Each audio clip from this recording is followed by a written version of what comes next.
Assalamualaikum warahmatullahi wabarakatuh. Alhamdulillah. Alhamdulillah Rabbil Alamin. Wabihi nasta'ina wa la umri dunya waddin. Wassalatu wassalamu ala ashrafil anbiya'i wal mursalin wa ala alihi wa sahbihi ajma'in, amma ba'du. Hadratil muhtaram wal mukarram, para alim, para ulama, para kiai, para hasadid wal hasadidah yang saya hormati dan yang saya muliakan, para hadirin, para dewan juri yang saya banggakan dan yang saya cintai. Marilah kita panjatkan rasa puja dan puji syukur kehadirat Allah Subhanahu wa taala yang telah memberikan segala kenikmatan, anugerah, hidayah, manfaat bahkan barakah kepada kita semua. Salawati ma'assalam semoga tetap terlimpahkan kepada junjungan kita, baginda Nabi Agung, Nabi besar, Nabi mulia, Nabi akhir zaman, yaitu baginda Sayyiduna Muhammad sallallahu alaihi wasallam. Hadirin yang dimuliakan Allah Subhanahu wa taala, bahwasanya kita itu tidak merasa, kita itu tidak sadar bahwasanya Allah itu memberikan kenikmatan yang sangat luar biasa. Kita tidak sadar Allah memberikan kenikmatan kepada kita. Kita jalankan setiap hari tapi kita abaikan kenikmatan Allah. Kita bernafas, kita hidup setiap hari tapi kita abaikan kenikmatan Allah Subhanahu wa taala. Seakan-akan kita tidak ingat dengan Allah yang memberikan kenikmatan kepada kita. Nikmat yang sangat luar biasa. Yang pertama, Allah memunculkan kita, dilahirkan, kita hidup di dunia. Inilah sangat luar biasa. Banyak bayi belum lahir Allah matikan, Allah wafatkan, tidak sempat hidup. Tapi kita hidup di dunia, kita harus menikmati itu. Itulah kita dilahirkan di dunia. Inilah yang sangat luar biasa, kenikmatan Allah yang sangat luar biasa terhadap kita. Kenikmatan yang kedua apa? Kenikmatan yang kedua yaitu kita menjadi umat muslim. Kita berpeluk agama Islam. Kita menjadi umat baginda Nabi Muhammad sallallahu alaihi wasallam.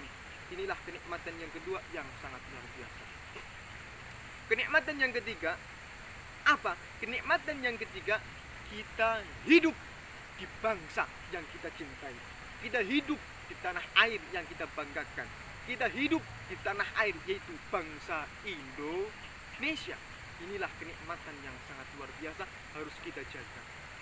Maka kita sebagai umat Islam, kita menjadi agama Islam, kita menjadi orang Islam, kita menjadi orang Muslim, kita harus kuatkan keimanan, jaga alma mater Islam, jaga pakaian-pakaian Islam, jaga agama yang diberikan Allah kepada baginda Nabi Muhammad. Tetapi banyak orang yang berpenampilan Islam, orang yang berpakaian muslim, memakai peci, memakai sorban, bahkan hafal Al-Quran, bahkan hafal hadis, bahkan hafal dengan sunnah-sunnah Rasul. Tetapi sebaliknya, merekalah bukan untuk memajukan Islam, bukan untuk mengembangkan Islam, bukan untuk menambah keimanan Islam, melainkan untuk menghancurkan agama Islam. Awas para hadirin, awas para pemirsa, kita harus hati-hati dengan orang-orang yang seperti itu. Dialah provokator, dialah provokasi, berpegedok agama Islam, hafal Al-Quran, hafal hadis sana sini, tetapi bukan untuk menguatkan keimanan, tapi untuk menghancurkan keimanan, untuk menghancurkan agama Islam.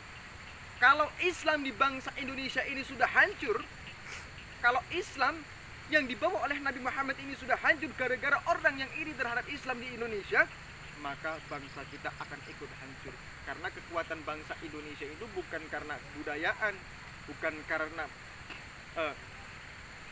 keindahan alam, tetapi kekuatan bangsa Indonesia ini adalah di agama Islam. Apabila agama Islam kita kokoh, kuat keimanan, maka bangsa kita akan ikut kokoh. Maka kita singkirkan, jangan sampai radikalisme, jangan sampai terorisme lahir di bangsa Indonesia. Jangan sampai. Maka kita, anak-anak kita, generasi-generasi penerus kita, bangsa kita, jangan sampai melahirkan radikalisme, jangan sampai melahirkan orang-orang terorisme berpakaian Islam tetapi untuk menghancurkan agama Islam. Maka Allah Subhanahu wa taala berfirman di dalam Al-Qur'an, "Wa idza ja'alnakum ummatan wasatan wa litakunu syahidan 'alan nas."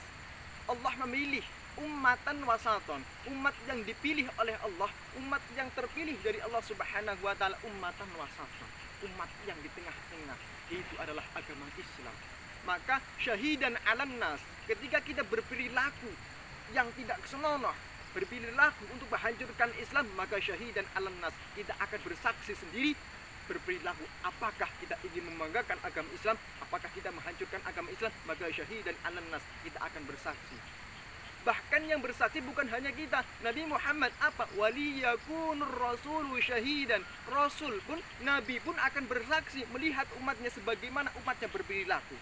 Maka kita harus memperlihatkan kepada baginda Nabi Muhammad, kita harus memperlihatkan kepada Allah Subhanahu wa taala bahwasanya Islam di Indonesia itu terjaga, Islam di Indonesia itu baik-baik saja, Islam di Indonesia itu damai-damai saja. Maka ada salah satu fakultas, ada salah satu perkuliahan di situ mempunyai simbol, di situ itu mempunyai nama, yaitu Institut Bakti Negara. Itu adalah simbol sebagaimana kita harus berbakti terhadap negara, kita harus berbakti terhadap agama.